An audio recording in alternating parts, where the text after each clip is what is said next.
Sandbaggers Case Files, a look back at the best spy show you've never heard of.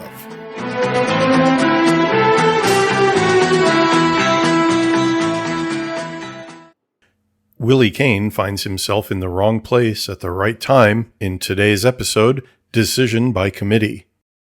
Caine and CIA agent Karen Milner are preparing to catch the next flight out from Colombo, Sri Lanka, after providing security at an international conference.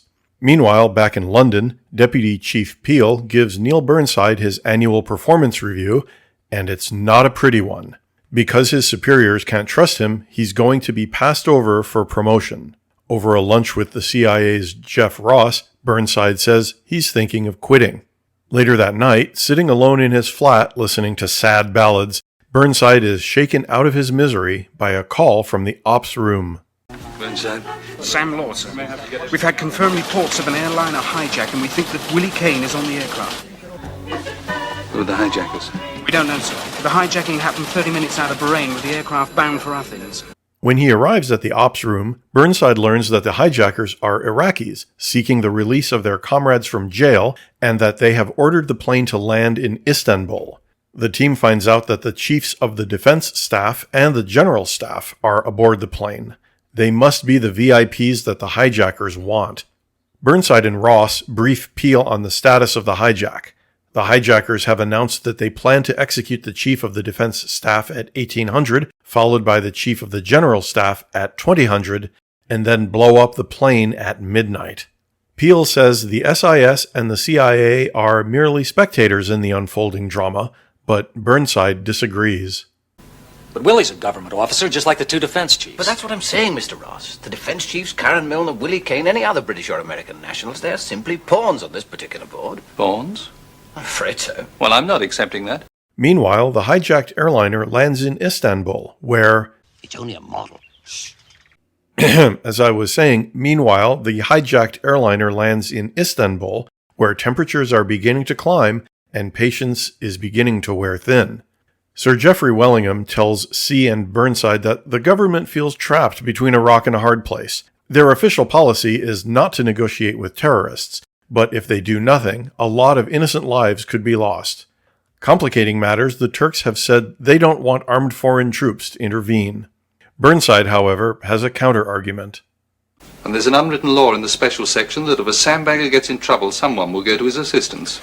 That's hardly relevant in this instance. It's relevant in every instance, sir, because if the sandbaggers stop believing it, they'll begin to hold back in crisis situations.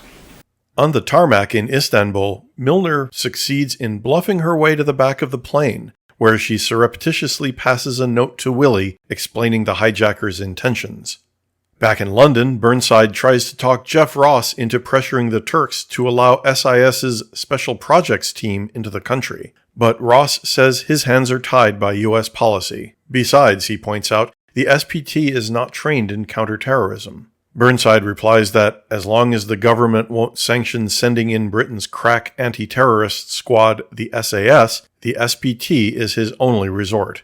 Burnside meets with Colonel Gaines of the Special Project Team to order him to stand by to move out, but Gaines immediately goes upstairs to Peel and asks him to override Burnside's order.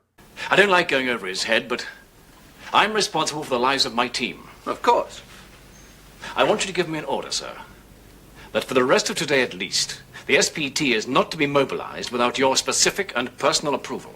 Continuing to keep the pressure up, Burnside visits Wellingham again, only to learn that the Turks will in fact allow foreign troops on their soil, but the cabinet is paralyzed. Neil, whatever action the government takes on a hijack operation, there's a risk of its being the wrong action. So it's best to do nothing. Back on the hijacked airliner, as the clock reaches 1800, the hijackers prepare to execute their first hostage, as it happens right next to Karen Milner. Oh my God, no! Go, Karen!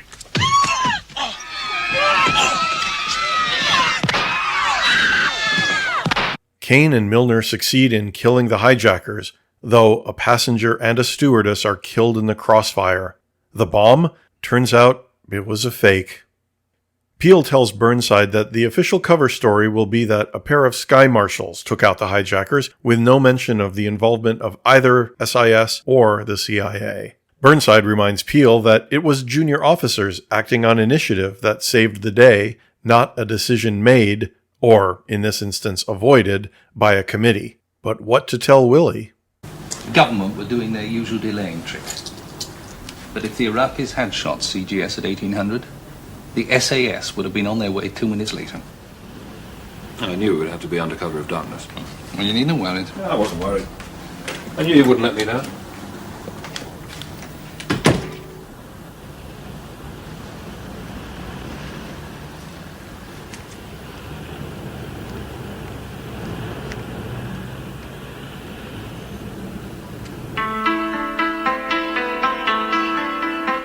Once again, a Sandbaggers initiative demonstrates the value of the special section. But will Burnside's untrustworthiness prove to be its Achilles heel?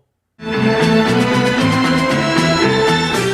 the next episode, Mike Wallace is accused of botching a high-profile defection, and it's up to Peel to decide his fate. That's next time on the Sandbaggers Case Files.